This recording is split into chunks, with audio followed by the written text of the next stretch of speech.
Eiffel Tower listeners, it's another Monday in Paris, and we have got a language-based episode for you today. So we've got Ben and Adeline, these guys are the brains behind a language learning company called Ilini, I-L-I-N-I. And they're here to share some truly interesting things about the French language. 19 things in total, I counted. We just had a chat about, weird things in French or things in English that you can't find in French, a whole bunch. And Ben's from Toulouse, Adeline's from Lyon originally, so we had a little chat about other parts of France as well. And hang around at the end when Lena, my fiance, comes in to discuss the latest in the honeymoon season of the Eiffel Tower. We are going to reveal week 1 of the 6 weeks, which is essentially peeling off into the northwest of France. Anyway, let's get into the episode. One man, one country, one red scooter. Here's the Eiffel Tower with Oliver G. Ben and Adeline, hello. Hello. Bonjour. Well, bonjour. Wow, we get straight into the French. So I'm sitting here with 2 French people from 2 different corners of the country. How does it feel to be in Paris? Great. It's nice. Yeah, we love Paris. I've never lived in Paris, actually. Right. But I always visit Paris as a tourist, and I love it. French people as tourists in Paris. Yeah. Weird? Cool? Pretty cool. But Adeline has lived in Paris, so Yeah. she knows more. All right, so you showed Ben around. Yeah. Well, Try to. And when do you guys find, from being from outside of Paris, do you find Parisians to be rude? This is one thing I've always heard. Well, that's the image. At least, yeah. I'm from the southwest. Yeah. And I've always heard, those Parisians. And they're so, rude is it and true? so on. Yeah. Well, I'm not sure. No. That's a very diplomatic yeah. answer, Ben. That's good. How about you, Adeline? I think they're a bit stressed, yeah. Stressed. Especially in the metro. Yeah. Yeah. That makes sense. Well, that is actually a perfect segue into what the things we're talking about today, because we're talking about odd things in the French language. Yeah. And the first thing we're going to talk about is the most simplest of all. It's the pleasantries. It's when you say hello to someone, when you say how are you, and the various responses, which personally, I insisted that we did this one because I find them to be really odd, and I want you to help me through with them. No problem. We're here to help. Yeah. So the one thing that I want to bring up first is my new favorite one, is when someone says ça va to you, which obviously means how you going, and most people respond très bien or whatever. Yeah.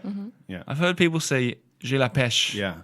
Yeah. Right? Yeah. So you could say la pêche or just j'ai la pêche, or you'd rather say la pêche. Ça va, la pêche. La pêche. La pêche means that you're lucky because you're with someone who's in a good mood and he wants to express it. But it just means the peach. Yeah, it means the peach. So someone can say how are you, and you say the peach. Yeah, the peach. It doesn't Don't ask me what it means. I have no clue where it comes from. Someone told me it also means the fisherman or fishing, or the sinner, like someone who sins. Yeah, un péché. Un péché means a sin. Okay. La pêche can mean also means fishing. Yeah. So I don't know where the expression la pêche, when you ask, hey, how are you doing, and you answer la pêche, I don't know if it comes from the fruit or from fishing. I guess it comes from the fruit because we have a lot of idioms, of expressions, and we're going to get into that soon as well. that use fruits or vegetables. Yeah. So I guess I would think that it's more the fruits that's. So, but tell me, if and a lot of listeners that maybe don't speak fluent French, do you encourage them to use this as a response to ça va, or is it more of an advanced thing? Because I think when I use it, I feel like French people go, "Ooh, this guy knows what he's talking about." Yeah, I always tell people that if you know an idiom, you should use it, because then, it really gives the impression that you know a little bit more, and so it's good to connect with the people, and so people will like it that you're making the effort to use these expressions. So yeah, definitely go for la pêche. People will understand it. And when I said la pêche when we met, you guys smiled and mentioned la patate. Yeah. What's all that about? Yeah, well... Why are you laughing, Adeline? Because la patate is a bit slang. Oh, yeah? So More than la pêche? I would say so, yes. I don't know, it's just funny to hear. And is it something that people actually say? Is it ça va, la Once in patate? a while, yes. And what does it mean, the potato? No. Yeah, the potato. Yeah, it's Yeah, the yeah. potato. Hang on, a potato is I've got pomme the de terre, potato. isn't it? Yeah. Yeah, pomme de terre. Yeah, but it's the same.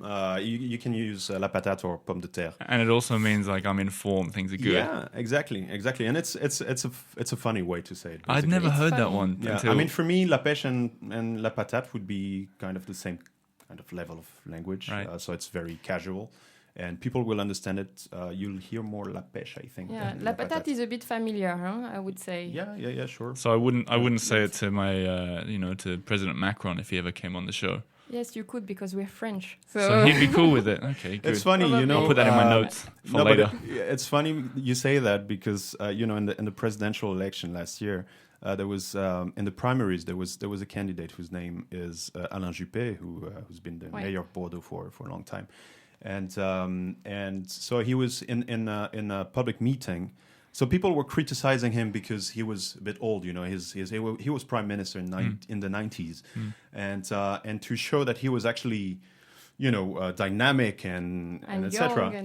In a public debate, he said, "J'ai la pêche, j'ai la super pêche." Really? Yeah, and it was really funny because it didn't. J'ai la super Yeah, pêche. j'ai la super pêche, and the way he said it and everything, it didn't sound right, you know. And, Okay. and so. So maybe there's an age limit on this then. Yeah, I don't know. I don't know what happened, but it didn't sound right. And So if I go down to the basketball court tonight, which I'm going to do, and if someone says to me "Ça va, Oliver," I could say "J'ai la super pêche," and maybe they'd think I was making a joke about Alain Juppé as well. Yeah. It'd be like a triple level meaning kind of Oh thing. yeah, but Yes. you'd have to find someone who plays basketball and who's into politics as Yeah, well. wow. But j'ai la super pêche is a bit long. You'd rather say la pêche. Ça Okay. va, la pêche. I like yeah, it. Yeah. Have you heard about the one La Banane? Yeah. The so banana. La banane is actually a big smile on your face. Right, makes So, sense. Right. Yeah, this one definitely makes sense. It's the shape of it. So, Yeah. La banane, j'ai la banane. I have this big, banana-shaped smile on my face. And can you respond if someone asks you how are you? Can you respond with "Oui, j'ai la banane"? Not really, No. no. It's No. more like I went to the comedy last night and I had the banana all night long. Yeah, Yeah, exactly. Or ça donne la banane, like you can Ou say bien t'as that. la banane. T'as la banane, you're you look You're- good. you're Or smiley, why are you yeah. laughing? Yeah. T'as la banane, or yeah. I like that one a lot. But do you have a word in French for some languages I found don't have a word in French for frown, like the opposite of smile? Do you have a word for that? Not that I know. No. Such a I can't- positive people, French people. Yeah. Or Yeah. are Kind they? of. That's something Are we're they? going to get into as well. Another thing, a little interesting thing I've noted is that sometimes when you say "ça va" to someone, they can say "toujours," like always. Have you noticed that? Yeah. Ça va? Oui, toujours. But it's kind of an automatic response. Mm. I'm not sure it means anything. That makes sense. People think that I don't really care how they are when I ask. Yeah. Maybe. I guess this is in all languages, right? You say, "How are you? How are you?" You can even answer, "How are you?" to "How are you?" Yeah, you can answer it. You can. I think there's a conversation in French that can literally have 6 ça vas in a row. Have you noticed this? So Yeah. I could say to you guys, ça va, and you say, ça va, Bien. and no bien. I respond ça va as well. Yeah. Ça Ça va, va, ça va, it's ça va, true. ça va. Yeah. Yeah. Ça va. Bit much. And you don't tell anything, actually. Yeah, Yeah, and just just get straight on with the conversation or the day. But you said something that all countries are different. But you mentioned before we turned on the microphones, sometimes French people will respond to "How are you?" with "Not so good." Yeah, I think it's. I mean, generally you just say, "Yeah, I'm fine," but it's not uncommon to actually hear someone tell you, "Well, today not so good," or How do they I say don't it know, in I have French? this- bof. Of Bof. course, bof. Bof. Bof. Do you know means- both? I've heard it, but I don't really know what it means. It's It doesn't mean anything. yeah. Just something you say. I guess it's meh. It's like meh. Meh. Oh, if someone said, if I asked someone in English, "How are you?" and they said meh, I wouldn't continue that conversation. Yeah. That's such a half effort. How are you? Meh. It's like, come on, make an effort at the conversation. So that's what bof means. Yeah. Is it just Yeah. BOF? BOF. Sounds like yeah. something from Asterix. Yeah. Bof. Bof. Bof. But have you said that before? You've never heard bof? Both we say it very often. Maybe, like a lot of, when I learn languages, especially with French, I find there's a lot of things that once I learn it, then I hear it all the time.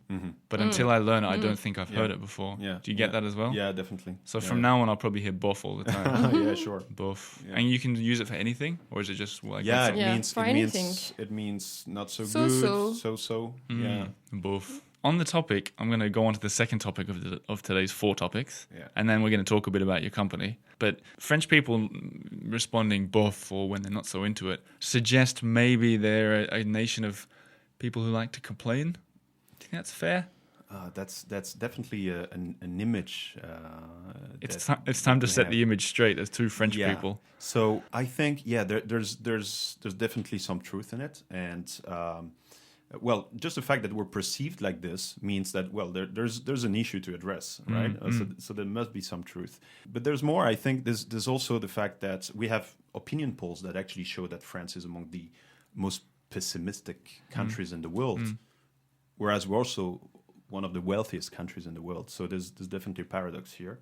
So yeah, we're it seems that we're very pessimistic overall. I wonder why. That's a good question. I think there are many different levels of answers. Actually, yesterday I asked someone, because I knew we were going to discuss this, I asked someone, why do we complain all the time? And she said, well, we complain because we can. Like, we have the right to complain, so why wouldn't we complain? That's quite a philosophical answer. Yeah, it is. I think, the French are rebellious people, or at least that's actually the way we like to see ourselves, like the revolution. Sure. The many revolutions we've had, and especially, 1789 as the revolution. The big revolution, capital R. Yeah, and we've had 1830, 1848, the Paris Commune, May 68. Also, these are podcast episodes in themselves. Yeah, definitely. And all these are big parts of our national narrative. And so we see ourselves as rebellious people, and so it's ingrained in our mindsets, I guess. And there's a notion of rejection of authority. Right. So I guess complaining is also part of this. And complaining from a language perspective, we've got a couple of notes how to do it. So let's whip through 3 good examples of how to complain. Teach the listeners some good ways. What have you got? Yeah, the one you will hear very often is j'en ai ras-le-bol. J'en ai ras-le-bol. J'en ai ras-le-bol. Which means I'm fed up with it. I'm sick of it. I've had enough. I've had too much. And what's funny with ras-le-bol is that it can also be a noun, like le ras-le-bol. So you'll read in newspapers, le ras-le-bol des Français, le ras-le-bol des cheminots. Like the fed-upness. Yeah, the fed-upness. We don't really have a word for it in English. Yeah, and I find this very interesting because we had to invent a word to actually talk about What does it literally mean? Literally, so ras, it's something that's near full. So basically it means I have this bowl. Like bowl? Yeah, the bowl, you pronounce it bowl. Near full. So my bowl's almost full. Yeah. My bowl's almost full. Yeah. Yeah. That sounds like a positive thing, I think actually. the etymology is actually different. Yeah. Like, I think the slang, bowl was a slang for something else. For ours, I think. Oh, really? Because I read the etymology for coming. But anyways, the thing is, it's not vulgar to use it. It's very familiar. You see it in the headlines here. You see it in headlines. Oh, it's very funny. This morning I Googled ras-le-bol and I saw, because there are strikes at the moment. Always.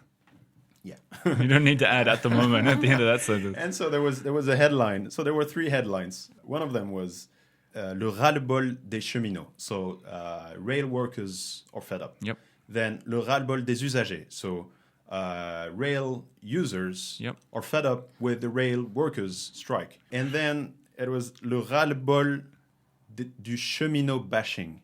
So it was... Everybody's fed up. The rail workers are fed up of the rail users complaining about the rail. Oh my workers. God, that's a lot of full bowls going around. So you see, we needed a word to say that. So that's why. And some other complaining ones are c'est chiant. Yeah. And a bit more of an explicit one. So cover your children's ears. Perhaps is ça me fait chier. Chier. Yeah. Which literally means defecate. it means it makes me defecate myself. Yeah. The less said about that one, the better. I think. But you will definitely hear it. Everybody says time. it. Yeah. It's not considered so vulgar here. No, but if you translate it to English, you'd be probably be I don't know, mocked or sent out of the classroom. But speaking of translation, let's talk a little bit about Ilini, which is your company, your brainchild. Yeah. This is a way of learning French. Mm-hmm. Yeah, it's an interesting way of learning French. I'm glad you find it interesting. Well, yeah, I remember. I mean, when did we first get in contact? A year ago? Yeah, a long time ago. When did the company start? So the company started. The first prototype was more or less 1 year ago. Cool. Went live in February, March last year, 2017. Yeah. We created a company in June, so we're still, we're still a very young baby, but we're growing fast. So Ilini is a website that helps you learn and improve your French and real life French with news and entertainment videos. So it's not the typical way of learning French with conversation classes or grammar, or this is like a real life kind of. I say because I know I've used it. Like you got a YouTube video of a Eurovision song, or a news clip or something like that. Yeah, there's music, news clips, humor. It's fun. Yeah, we want it to be fun. It's short videos.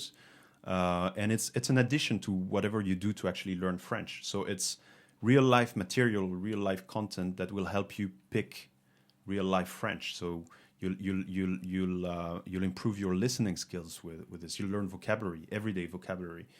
And so we select these videos and we have an interactive player. So you have subtitles in French and in English. And you can click on the words that you don't know, and you'll have an integrated dictionary. So there'll be a dictionary that pops up straight away. Yeah, straight away. And so you don't have to go and pick your own dictionary or Google or etc. So it's all integrated, and every word you'll click will be saved in your own notebook, so you can go back and rehearse this vocabulary. We also have comprehension quizzes.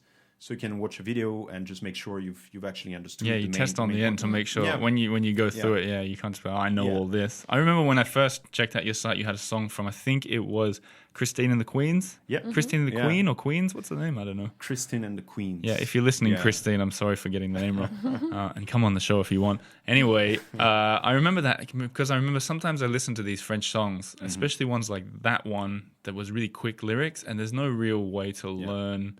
You can look up the lyrics and try and translate it, but it's not real time. It's kind of confusing. So it was cool. I remember thinking it's cool that someone's doing that, putting real time translations, or at least even just the French words as a beginning, so you can learn the translations yourself. It's a cool company. How do we find it? It's ilini.com, ilini.com. A lot of I's in there. Yeah. Three. 3 out of 5. That's a good. That's 60% of the whole company is I's. Yes. Yeah. Back to the topic of today, language. The next topic was funny French expressions. I quite like this one because the list you sent me, I didn't know any of them. More food in the first one. You're telling salads. Yeah. What's that about? Vegetables again. Vegetables. You're telling salad. Tu me racontes des salades means what is it? Tu me racontes des salades. Racontes des salades. You're recounting salads. Yeah. You're telling salads basically. It means what you're saying is wrong, and you're trying to you're lying to me basically. But is it negative? Like, is it the kind of thing that But I mean, it's not. If you were sort of just talking among friends, would you say it, or is it more? It's quite serious that you'd say in a court of law. No. It would be more among friends. Yeah, tu me racontes des salades. Although I have to say it's a bit dated to my ear, but it's in the list of funny French expressions that. That's what your mom would tell you maybe. Arrête tes salades. Yeah, absolutely. So use that with caution. If I use that at the basketball court tonight, they'll probably laugh at me. Yeah. It's not going to be the first time that's happened, so that's all right. Usually they laugh when I'm playing basketball. What's I have the cockroach? J'ai le cafard. I've got the blues. I've got the blues. I'm feeling blue. Why cockroach? Because a cockroach is not a very appealing insect. That's true enough. So you're feeling a bit down. Someone says, how are you? You say, j'ai le cafard. Le cafard. J'ai le cafard. Is that something you'd use often? Well, I try to always be in a happy mood. Yeah. So. But yes, I could use it once in a while. But you could say, you could say, oh, have you got the cafard over there? Or you seem a bit down. T'as le cafard. Le cafard. Well, yeah. Well, in real situations, you'd rather say, well, I have the cockroach. J'ai le cafard. J'ai le cafard. Everyone at home, repeat after us. J'ai le cafard. There you go. I gave you space to do it. Good practicing. Okay, I'll be using that one as well. And we got one more. You're breaking my feet. Tu me casses les pieds. Tu me casses les pieds. You're getting on my nerves. You're getting on my nerves. Yeah. You're breaking my feet, which is obviously from the old torture during the French Revolution. Absolutely. Yeah. So that's where it comes from. Is it actually from torture? Who knows? You're breaking my feet. I know what they say in the gangster movies in America. They say you're breaking my balls. which isn't very suitable for radio either. But I mean, it's Yeah, what they but say. we have Yeah. the exact equivalent in French. Oh, is it tu me casses les tu me casses les couilles? couilles. Ouais. Yeah. Couilles. Yeah, I'm sorry for that. And it's a very common. word. We're allowed to swear in thing to French. say. I think that's how it works on the radio, because the different rules. Okay, gosh, we've been talking for 20 minutes already. We got to do the next one as a quick fire round. I've got a list of English words that don't exist in French. Yeah. So I'm going to read them out to you quickly in English, and you got to tell me how you say them in French if you don't have a word for them. And they're all very common words. Yeah. Healthy. What would you say? He's very healthy. Healthy means in good shape, right? En bonne santé? En bonne santé. En forme? En forme. En forme. Yeah. Yeah. There's not really just there's a no word. there's no one word. I mean, healthy can have different meanings. So you could say sain for like in more medical sense of the term, but healthy in the sense of in good shape. Would say en forme. It's more that you let people know you're in good shape by talking about bananas and peaches and salads all the time. Next word, cheap. Cheap, pas cher. For something that's not expensive, you just say not expensive. Not expensive or bon marché. Bon marché. So maybe like as a good price. Yeah, it's a good deal. Maybe French people don't want to be associated with being cheap. Yeah, I'd rather say it's not expensive, like a Parisian shopping in the department store. You wouldn't want to say cheap, would you? no. And so another one is hug. Yeah, hug. I like this word in English Yeah. actually. You don't when have it. When I learned it, I thought, that's cool. Yeah, let me hug you, for example. Yeah. You could say embrasser, but it's not exactly the same meaning. And a hug, like the noun. Yeah, because Une we have embrassade, it's embrasse not- is like to embrace. We could say that with a really loving hug is an embrace. Yeah. But I think that hug has a very particular meaning in English that it doesn't have in any word in French. But converse to that, because you guys faire la bise, you do the kiss on each Yeah. cheek. Yes. We don't have a Yeah. word for that in English. Yeah, We don't so- have a word. Yeah, Because we- kiss means something more as well, you know? Yeah, we have our own traditions. I It's guess. like everyone's sticking firmly to their traditions, not translating each other's. And language reflects. Yeah. I mean, Hey, what do you our do? customs, What do you basically. do on Eleni when the word hug comes up? That's a great question. We need to find the nearest translation. Yeah. We haven't had that one. What do you I put think- for ras-le-bol? Ras-le-bol, for the noun, what would I put? It depends, depending on the context. Maybe exhaustion. Yeah. Something like this. Okay, back to the quick fire round. Siblings. Siblings. Oh yeah, it's frère or sœur. So it's brother or sister, Yeah. right? But we don't have an all-encompassing Sure, for everyone. word for everyone. Yeah. Do you know what they do in Sweden? They have something really cool for your grandma. So if it's your mother's mother, that grandma has a different name, a different word to describe her than your father's mother. So there's mormor and farmor, as in they're literally called mother or father, different Yeah. words. Yeah. That's pretty cool. Yeah, I think other languages have these distinctions. Yeah, I think as well. German does it as well. Yeah, Germanic and- languages. And maybe, I don't know, my German is very, very bad. I took some lessons once, but but I think in Arabic. Oh, really? They have different. But you don't do that in French, do you? Everything's just grand-mère. Yeah. Yeah. Grand-mère. Confusing. Okay, next word, successful. Yeah, successful. I don't know how to say it. He's a successful man. Yeah, une personne qui a du succès. You need to But- invent a word for this stuff. Send it into the Académie Française. Yeah. And then, they're very difficult to. Yeah, but to imagine, know. then they'll Yeah. put a little bio note saying Eleni afterwards, and you'll be down forever in the You think- dictionary. You think that would be a good marketing I strategy? think it would be the longest term We need to effort go at- faster. Yeah. Okay, Eiffel Tower's a good start. Two more words, sleepy and abroad. Yeah, sleepy in French. How would I? Endormi? Yeah, Dans le coltard? interesting. Yeah, dans le coltard. What does that that's, mean? That's slang. Definitely, it means. Yeah, I guess. Yeah, it means sleepy because sleepy. Yeah, you could say endormi, but endormi means you're sleeping, but sleepy is this in between, right? Yeah. You're a bit. And fatigué is just sort of... And fatigué is not exactly sleepy, I think. So again, this is a word where we'd have French words that are close to Sure, the. but not a not one exactly, for one. yeah. And what about abroad? Abroad, à l'étranger. So we have an expression to actually say this. We don't have a single word to say abroad. That's an interesting list. I'm quite impressed to see that there are English words that haven't been managed to change, especially hug. I like that one a lot. Yeah. I wonder why they've not Yeah, got around to yeah, that. and you asked a good question. I'm not sure how it would. It's how okay it though. I was thinking because you only need to translate one way, right? Mm-hmm. So you don't need to worry about it yet until you do the reverse. Yeah. Yeah. I've got 2 more questions for you guys. In fact, it's one question, but for each of you. You know season 4 plans for the Eiffel Tower. Mm-hmm. Traveling, honeymoon. Yeah. You already know. Congratulations. Thank you very much. Wow, that really sounds exciting. Well, thank you. But I want to know, because you guys, I'm especially interested, seeing neither of you from Paris. Maybe you could each give me a tip of something I should see on this scooter trip around the whole country of France. So let's start with you, Adeline. Well, I love the south of France. I'm a big fan. Okay. Starting from Provence, where the vegetation is amazing. You've got lots of olive trees and nice forests, and it's very beautiful. And then the south coast is really romantic. I So think drive for through the honeymoon. olive trees. Yes. Can you actually drive through the trees? You probably have to go on the road, don't you? Yeah, but you've got plenty of little roads there. Don't worry for that. Is that where all the Yes. lavender is as well? Yes, Yeah, exactly. okay. And a lot of fruits, apricots, peaches. J'ai la pêche already. Okay, that's good. That's a good tip. Okay. What was it? Provence. Provence. Okay. And then you drive down until the coast, the south coast. Right. And you arrive near the sea. Cassis is very beautiful, with lots of little creeks. Yeah, nice. You can go to Marseille. Hang on, you're giving me more than one tip. Sorry. Cheating. Okay, Ben, what have you got for me? Yeah, so Adeline's pick is the southeast actually, and I would suggest to spend some time in the southwest, where I actually come from. Okay. And there's a region that I really like. It's Le Lot, and the city of Cahors. How do you spell that? Cahors is Cahors. Cahors, okay. It's very close to my home village, actually, where Okay. most of my family lives. And I would strongly suggest you should go there. The landscape is fantastic. Le Lot is actually a river. I think it's popular with British Yes, pensioners and absolutely, stuff down there. absolutely. Yeah.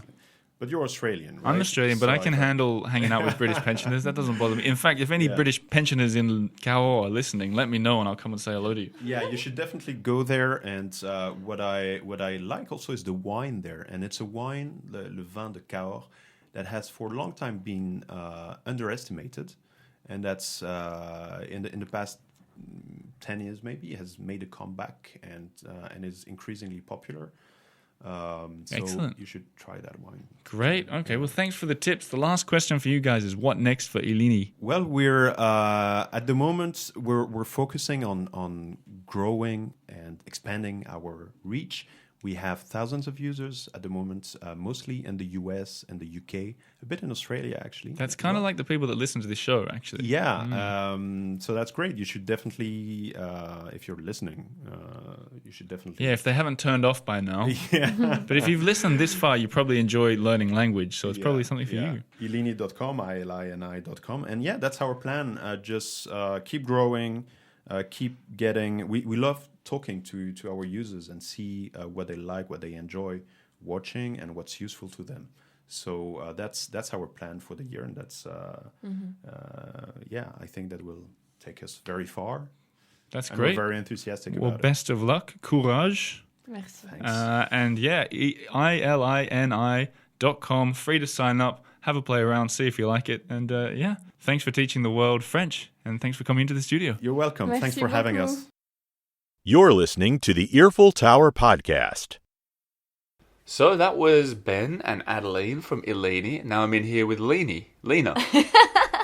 Now you, Yeah, so hi. what 19 intriguing observations about the French language. What was your Well, I'm pretty fond of the peach. the peach? J'ai la pêche. Yeah, La pêche. life is I'm fond peachy. of the peach. People who are listening saying, "Who the heck is Lena?" Yeah. You're my yeah, fiance. valid question. You come as Benjamin and Adeline talked about what they were giving recommendations for the road trip. You're the one doing the road trip with me. I am. 6 weeks around France, love heart shape, starting in Paris, Yeah. twisting in Marseille, and coming back to Paris. Twisting. Yeah, we're gonna twist, We're gonna do the twist. change direction. Ah, I see. Okay. So I thought we'd just first see what you thought about the lavender recommendation. I love it. Yeah, I really do love it. I want to make one of those old-fashioned little lavender cushions to put in my underwear drawer. Oh. Yeah, my grandmother gave me one 20 years ago and is long lost its Is that the scent. rotten thing in your underwear? Yeah, it's a gross thing that attracts flies. And that's not far from what you said last week. The perfume place, Grasse. Yeah, it's true. Hmm. I must be fond of Sweet-smelling things. sweet-smelling things. Anyway, we Interesting. thought this week we'd give you listeners at home a little taste of week 1 of 6. Because we've had some interest in this road trip. Basically, we wrote out an itinerary for the first week, and I want to sort of walk you through it. It's a good start to the trip. Yeah, so we'll walk you through each of the stops and the plans over the next few minutes. And as always, email in if you've got any ideas for this first week. Yes, please. So the first stop is in Chantilly, just Yeah. north of Paris. First day, short drive, 40 kilometers on a red scooter. Short. Although you have to Very go through short Paris, so who knows how long it'll Oh take. yeah, that could take hours. And there's a chateau there, looks really lovely. It looks beautiful. And Chantilly, the birthplace, so the legend says, of whipped cream. So the legend says. I don't know. So hopefully we'll Some taste sort of that legend. and we'll go through the gardens of the chateau and look at all that. Then on kind of a longer drive to Giverny, Monet's Gardens. Yes. And all this time doing the occasional walk show podcast episode if we find the right people. Yeah. Hopefully we do. Oh, Live I'm Facebook. Sure, we just grabbed one. Yeah, off we the just grabbed street. Monet's relative. That would be That would quite be really something. cool. Anyone that knows Monet's relative, send an email. Hook us up. And then on from there, it's going to be another long drive. This is one of the longer drives through the city of Rouen. Hard to pronounce. The big cathedral. And a right? bunch of other stuff. Yeah. But on to Deauville on the coast. Oh, Deauville. Big coastal town in the north of France with big I hotels and can't casinos wait. and luxury and all that kind of stuff. Yes, and it's right by the sea. We'll be able to see the sea. You know, we won't touch the sea so often on this trip. No, it's true. So we'll have to cherish it. It'll be there and on like sort of La Rochelle Yeah. and then Marseille and then that'll be Do you it. think it'd be warm enough? Is that part of the country warm? I Is don't it know. swim worthy? I don't know. We'll have to find out. Yeah.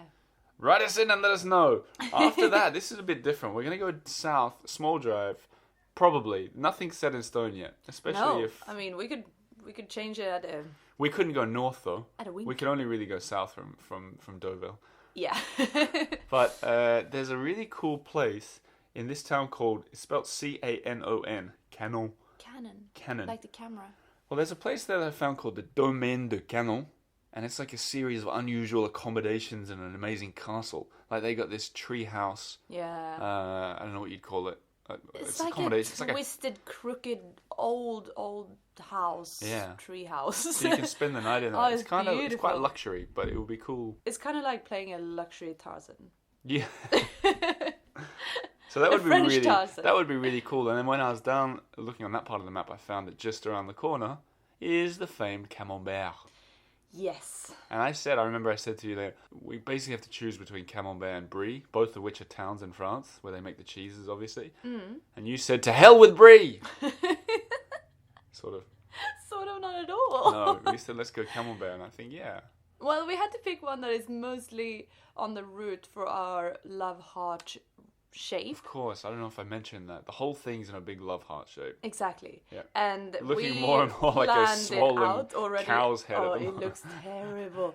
But it's like if you squint, If you squint. if you squint hard enough, Yeah. basically close your eyes and imagine it, then it looks so good. Yeah. Yeah.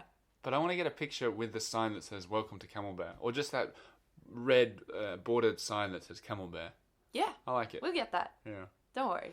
So that's Normandy. And then on from Camembert, the biggest driving day so far will be Camembert to Rennes. 200 kilometers. Maybe Wow. biting off more than we can chew. Might have to tent in the middle. Yeah, but there's a really cool stop called Fougères with a chateau, medieval yeah. town right in the middle. Well, maybe we could stay the night there. But there, and I It's thought we could squat. just look around in Rennes for a little bit. Segway tour? You ever been on a Segway? Never, Yeah? never. And you know I'm not very good with things like that. Hmm. That would make for an interesting video, I think. Anyway, that's basically a little glimpse into where we're at with the planning. Thought we'd share it with you. I'm feeling pretty good. I'm feeling la peche about it. I'm feeling la patate. Yeah. About it. La banane. You've got la banane, yeah, Yeah, smiley. Yeah, Definitely. that's true. And yeah, just wanted to touch base. So as always, send your emails, send your suggestions. Big thanks to the generous people who are offering things like accommodation and Yes. one lovely so listener, nice. Michelle, who offered to buy us tickets into a tapestry museum, I know. which is in a town that I don't think we'll go to, but it was a really lovely gesture. It's such a nice thought. It would be a So, massive so detour. nice. Maybe we should do it for Michelle. Well, I think maybe we should. 400 kilometers in one day to see some Worth tapestry. it. Well, we'll Michelle. keep it. We'll keep it. But thanks for that offer. That was really Yes. nice. And all you other guys who were messaging. So nice. It puts a big banana on my face every time. Anyway, that's it for this week. Next week, we've got a fun episode next week. I've got what video? Stephanie coming in. I'm not going to reveal exactly who she is because I want to keep you guys on your toes. Talking about her favorite Paris secrets. She's a special kind of tour guide. And I was sitting there. I've already recorded it. I was sitting there with a gobsmacked look on my face the whole 30 minutes. What does Like that this. mean? Yeah, she had all these secrets. It was brilliant. Anyway, that for next week. You've been listening to the Eiffel Tower, Figuring Out France. You've been listening to Lena, my fiance, Benjamin and Adeline from Ilini. All the links are on the website. And I'm Oliver G. I'm your host. And onward season 3 and bring on season 4. See you next week. Bye.